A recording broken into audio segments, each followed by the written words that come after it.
Now is the winter of our discontent, made glorious summer by the sun of York, and all the clouds that load upon our house in the deep bosom of the ocean buried.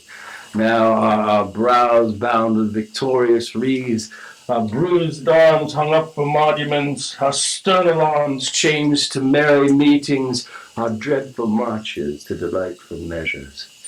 Grim-visaged war hath smoothed his wrinkled front, and now, instead of mounting barbed steeds to fright the souls of fearful adversaries, he capers nimbly in a lady's chamber to the lascivious pleasing of a lute.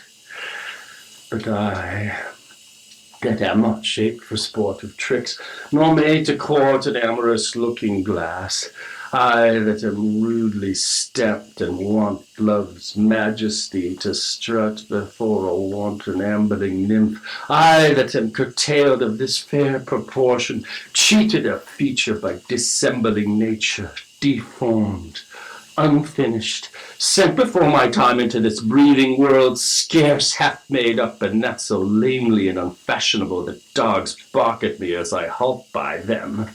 Why, I, in this weak piping time of peace, have no delight to pass away the time, unless to see my shadow in the sun and descant on mine own deformity. And therefore, since I cannot prove a lover to entertain these fair, well-spoken days, I am determined to prove a villain and hate the idle pleasure of these days.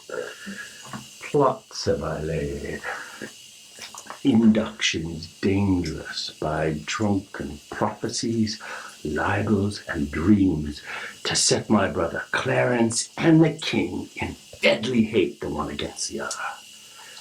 And if King Edward be as true and just as I am subtle, false, and treacherous, this day should Clarence closely be mewed up about a prophecy which says that G of Edward's heirs the murderer shall be.